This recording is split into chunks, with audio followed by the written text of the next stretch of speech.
Programang ito ay rated SPG. Striktong patnubay at gabay ng magulang ang kailangan. Maaaring may masiselang tema, lengguwahe, karahasan, sexual, horror o droga na hindi angkop sa mga bata.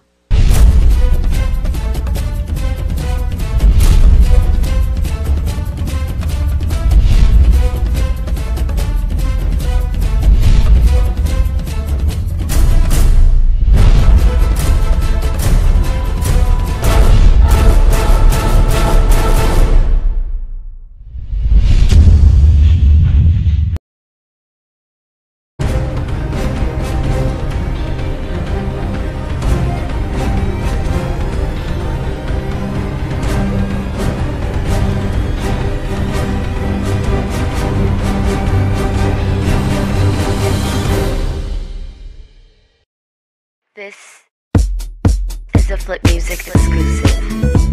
Yeah. Tara. Nandito po tayo ngayon sa kahabaan ng Daang Bakal, Mandaluyong upang magtanong-tanong ng opinion nila kung bakit alak at pinagbabawal na gamot ang tinatakbuhan ng mga tao kapag sila'y may problema.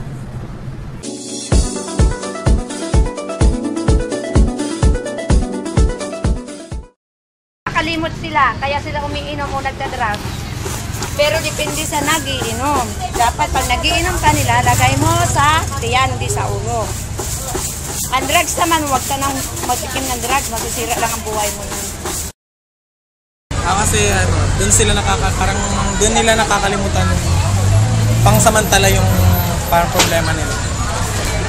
Doon nila nararamdaman yung katiwasayan ng isipan na hinahanap nila sa mundo para matakasan nila yung mga problema nila sa araw-araw na nangyayari sa buhay nila, ganun ba? Droga, tsaka yun nga, doon nila nakikita yung solusyon. Kasi mas malakas siyang magpalibot. Nakakalimutan mo lahat ng problema mo kapag kayo nang ininom mo kasi lalasing ka. Habang lasing ka, nakakalimutan mo lahat ng problema mo, parang masaya ka. Buhay mo yun dati? Oo, kasi kahit ako may problema. Pagka may problema, inom ng konti, parang nakakalimot. Pagkagising kinabukasan, andun na siya ulit. Pero ano nangyari? Oo. Bumabalik yung okay problema. naman, di ba? At least nakalimutan mo kahit sa ganong oras ng ano. Bago ang lahat, alamin muna natin kung ano nga ba ang alak at ang droga. Ang alak ay nabubuo sa pamamagitan ng prosesong fermentation mula sa mga gulay, prutas at grains na ginagamitan ng yeast o bacteria para ang asukal nito ay maging alak. Ito ay inuming nakakalasing.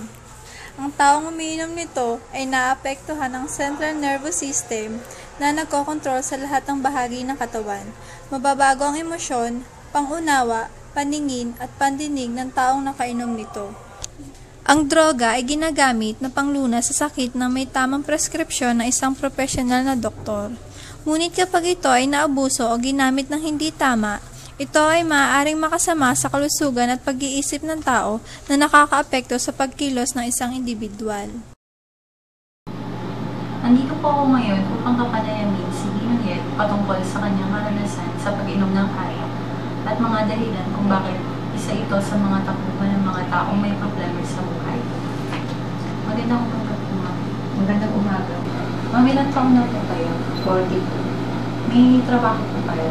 Meron. Ano pong trabaho niyo po? Sa Dominican School staff. Gano'n na po kayo matagal po? 16 years. May pamilya po kayo? Meron. Nakaranas na po ba kayong uminom ng alak? Oo.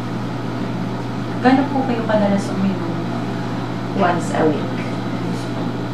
Bakit sa tingin niyo po, alak po ang tinatakbuhan kapag ano po may problema?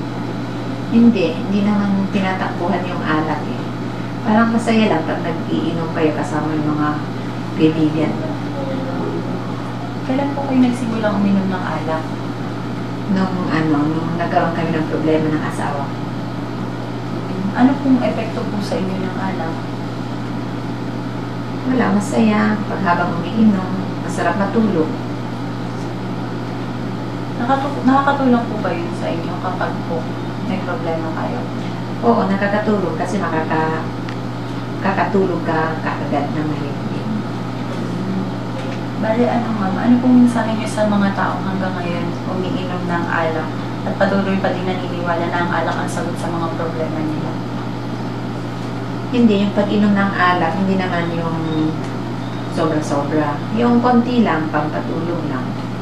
Yun lang, hindi naman yan yung dahilan ng magpakalunod ka na, tapos marami ka, nawala kami sa sarili. Ang ano lang, yung inom ka lang ng konti para matulog ba yung sobra. Maraming salamat po ma'am sa oras at panahon niyo po. Dati akong gumagamit ng droga para makalimot sa problema at makaramdam ng panandaliang saya sa kabila ng pinagdaanan ko sa buhay. Kapag nasa ilalim ako ng influensya ng droga, masaya ako, syempre nalilimutan yung problema ko. Good vibes lang, happy. Walang iniisip, walang problema.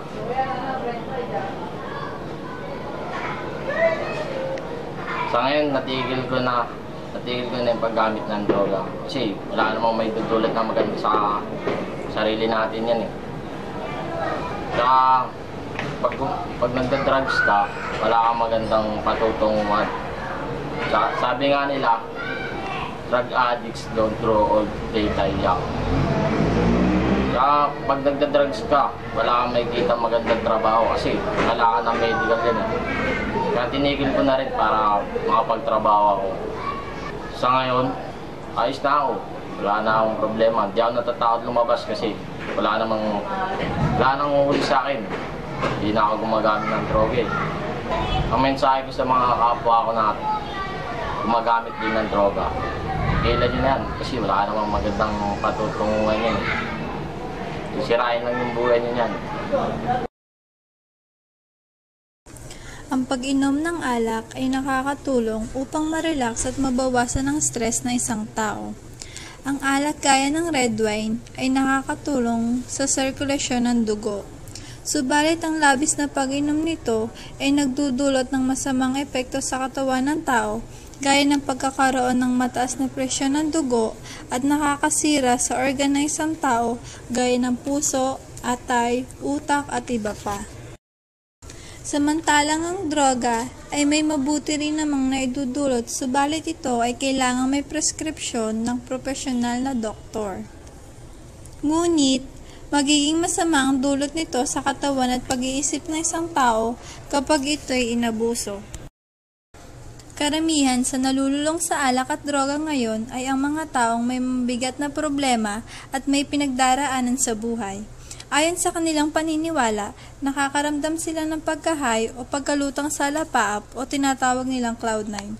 Nagiging takbuhan nila ang pag-inom ng alak at pinagbabawal na droga sa kadahilanang nakakatulong ito sa kanila para makalimot at magpakasaya sa kabila ng pinagdaraanan nila. Ngunit sa kabila ng lahat ng ito, walang sino man ang may karapatang manghusga sa mga taong gumagamit nito. Maaaring may mabibigat silang dahilan kung bakit nila ito nagagawa. Sa halip ay tulungan natin sila upang magbago at maitama ang mga maling gawain. Ang pinakatamang gawin ay lumapit sa Diyos Ama dahil Siya lang ang makakatulong sa atin upang masolusyonan ang ating problema at harapin ng buong tapang ang hamon sa buhay.